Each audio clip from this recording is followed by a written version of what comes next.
하나님의 말씀을 들리게 하라. 사도행전 4장. 이 시간은 사도행전 4장을 여러분들이 쉽게 읽고 어떠한 방향으로 묵상을 하면 좋을지 안내하는 시간입니다. 사도행전 4장을 부분적으로 나누어 보면 크게 두 부분으로 나누어 볼 수 있습니다. 첫째, 1절부터 22절까지 베드로와 요한의 체포와 신문을 다루는 부분이 나타납니다. 그리고 둘째, 23절부터 37절까지는 초대교회 공동체의 기도와 성령 충만함이 나타납니다. 사도행전 4장을 전체적으로 좀 더 세분해서 네 부분으로 나누어서 살펴보겠습니다. 첫째, 1절에서 4절은 베드로와 요한의 체포 배경이 나타납니다. 당시 유대 종교 지도자들은 사도들의 가르침을 싫어했다고 2절에 나타납니다. 1절을 보면 이 종교 지도자들이 누구인지 말씀하고 있습니다. 제사장들과 성전을 지키는 경비대장, 그리고 사두개인들이라고 되어 있습니다. 특히 제사장들과 성전 경비대장이 반발한 이유는 다음과 같습니다. 베드로와 요한은 성전에서 태어나면서부터 걷지 못하는 사람을 예수 그리스도의 이름으로 치유했습니다. 이 때문에 제사장들은 위기의식을 느꼈습니다. 제사장들과 성전 경비대장은 성전에서 장사를 하지 못하게 하신 예수님을 미워했습니다.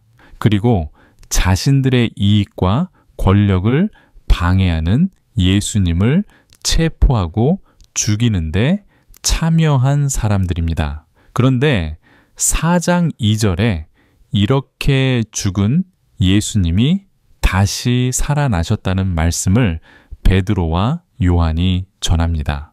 또한 예수 그리스도의 능력의 이름으로 병든 사람을 고쳐 증명을 합니다.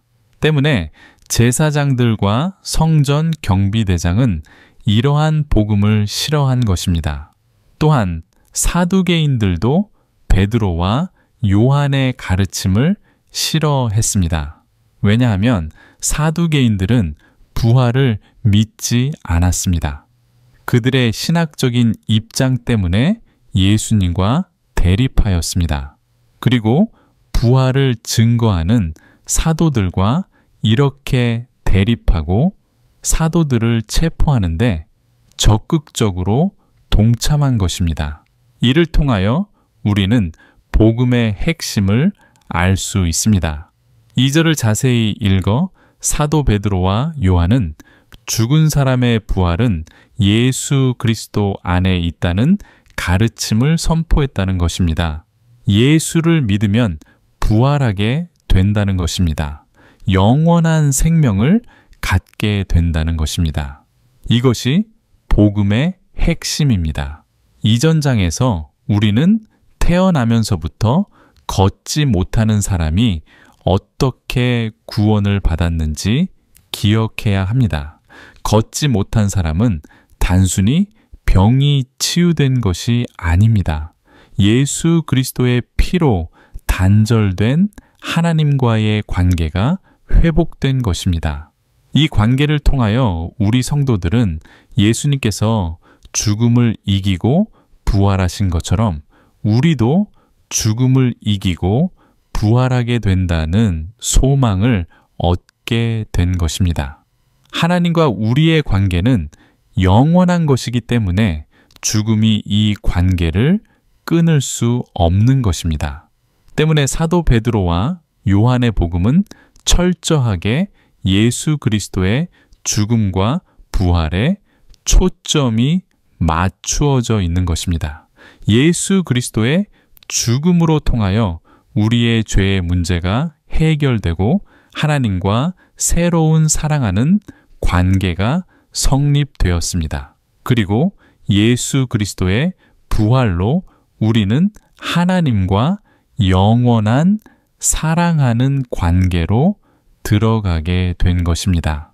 둘째, 이제 두 번째 내용은 사도행전 4장 5절에서 12절의 말씀입니다.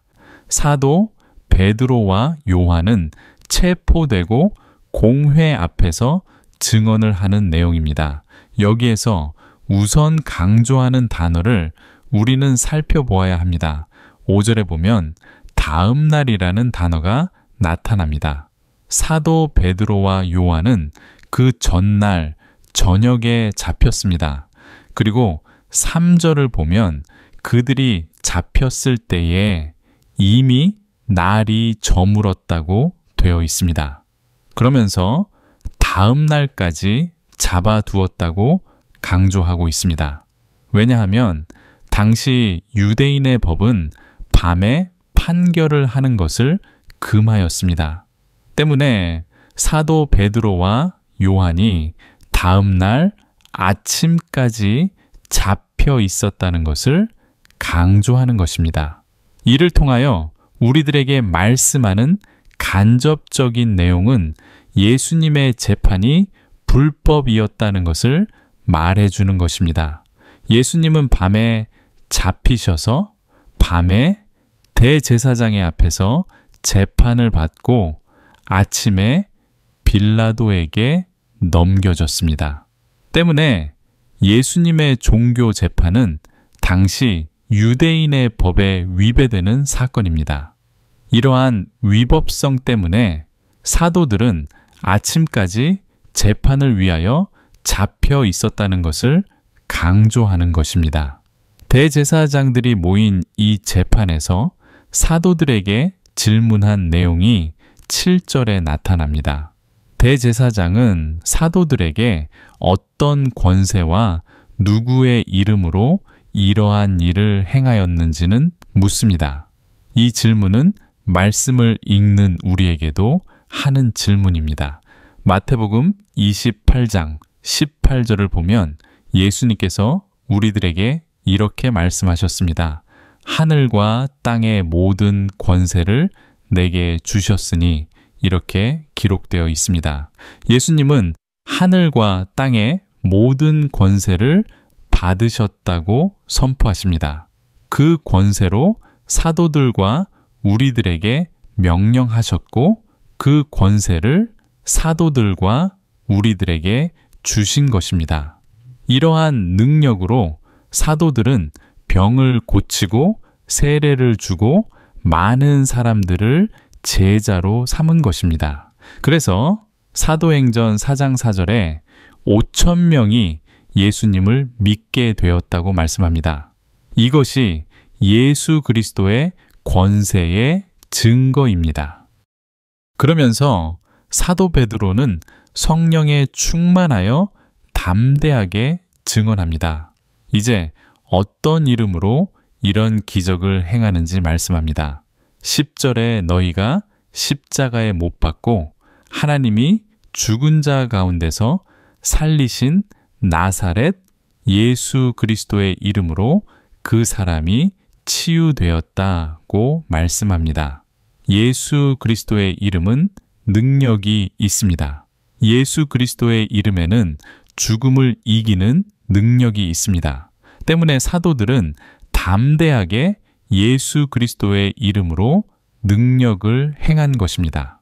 그러면서 사도 베드로가 지적하는 것은 너희 유대 종교 지도자들은 건축자처럼 돌을 버렸지만 그 돌이 머릿돌이 되었다고 11절에 말씀합니다. 유대 종교 지도자들은 예수님을 거부하고 예수님을 죽였습니다. 마치 건축자가 필요 없어서 버린 돌과 같다고 비유합니다. 그런데 건축자가 중요한 공사를 마무리하는 키스톤이 바로 그 버린 돌이었다고 말합니다. 건물의 아치를 만들 때 그 아치를 지탱하는 가운데 돌을 키스톤이라고 합니다. 모양이 반듯하지 않아 건축에 쓸 수 없는 돌이라고 생각했는데 결국 건축에서 가장 중요한 돌이었다는 비유입니다. 예수님은 구원의 가장 중요한 키스톤입니다.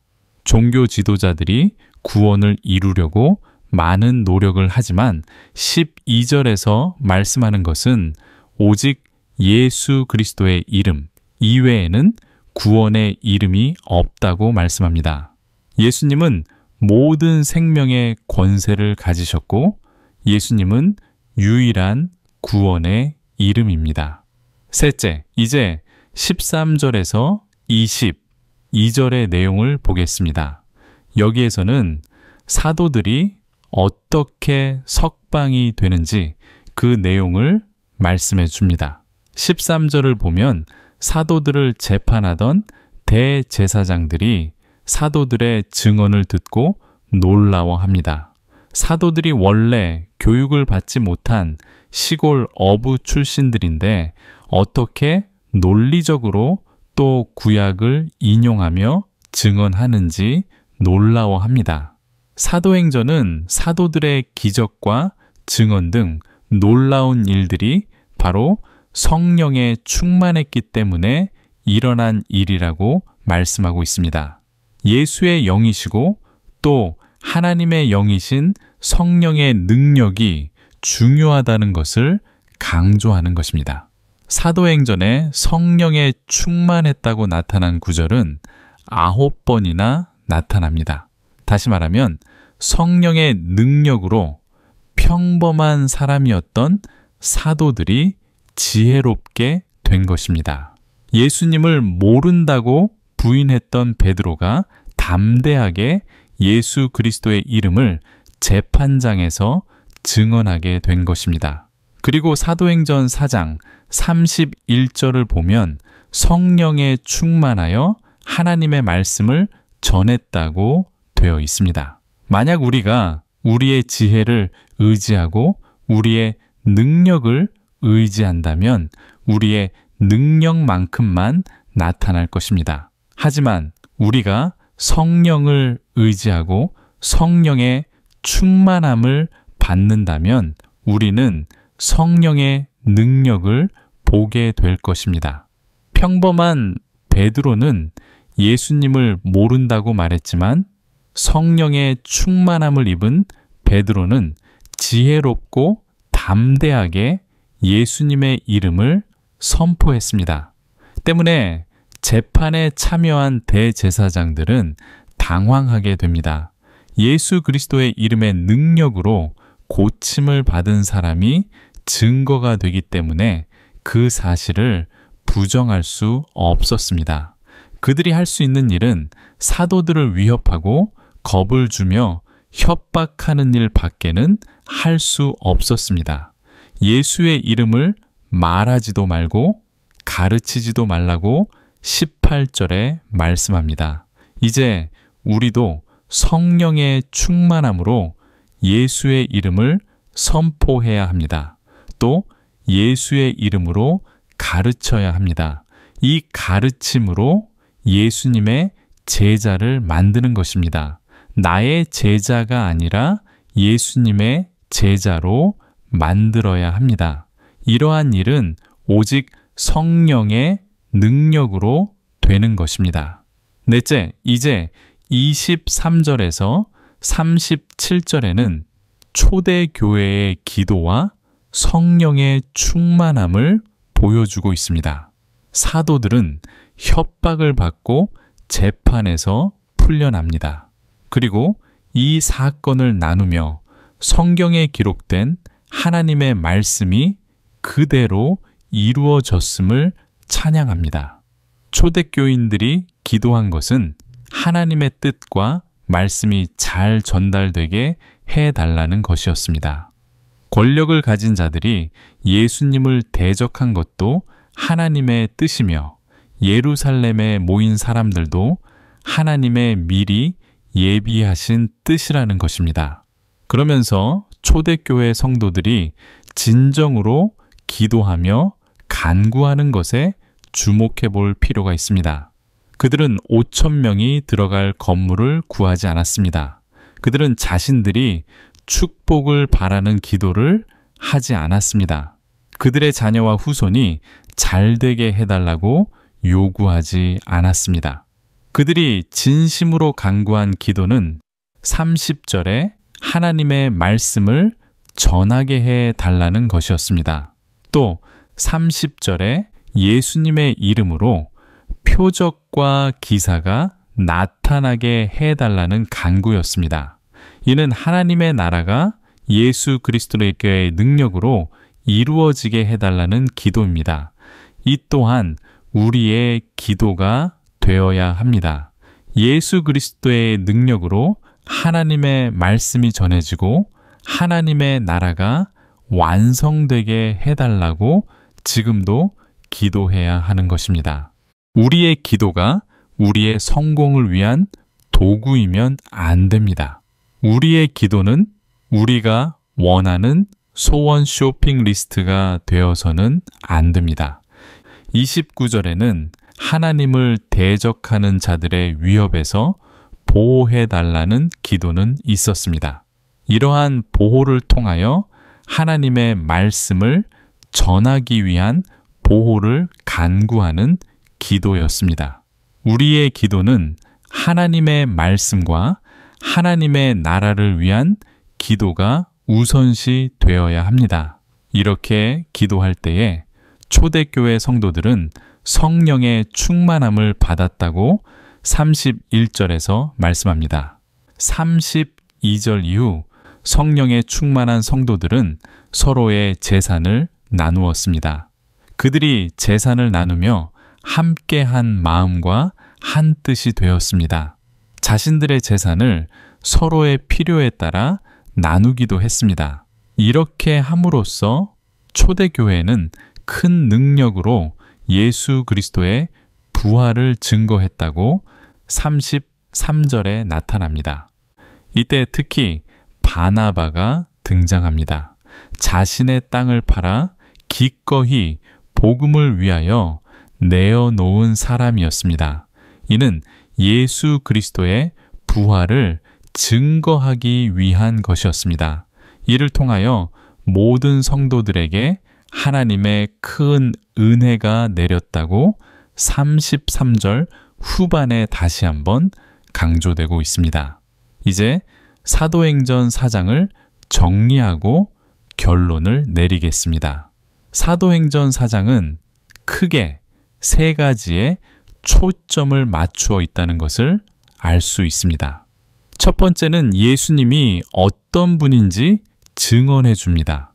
두 번째 주제는 예수 그리스도의 능력으로 변화된 우리의 신분입니다. 즉, 하나님의 교회가 어떻게 변화되었는지 주목해야 합니다. 그리고 세 번째 주제는 어떻게 하나님의 나라가 선포되고 이루어지는지 우리는 알아야 합니다. 첫째, 예수 그리스도의 이름에는 능력이 있습니다. 권세가 있습니다. 예수 그리스도의 죽음과 부활을 통하여 능력이 나타났습니다. 죽음을 이기고 부활하신 예수님을 통하여 하나님과의 관계가 회복되는 기적이 나타났습니다. 둘째, 예수 그리스도의 이름으로 우리는 하나님과의 관계가 회복되었습니다. 예수 그리스도의 이름으로 치유받은 예를 통하여 걷지 못하는 자가 하나님께 예배드릴 수 있는 관계로 회복되었다는 것을 우리는 기억해야 합니다. 예수님 때문에 우리는 이제 하나님과 영원한 생명을 가지고 영원한 관계를 유지할 수 있게 된 것입니다. 셋째, 초대교회는 전적으로 하나님의 나라가 확장되는 복음을 위하여 헌신했습니다. 초대교회는 그들의 재산을 팔아 공유했습니다. 왜냐하면 복음에 헌신했기 때문입니다. 초대교회는 담대하게 복음을 전하게 해달라고 기도했습니다.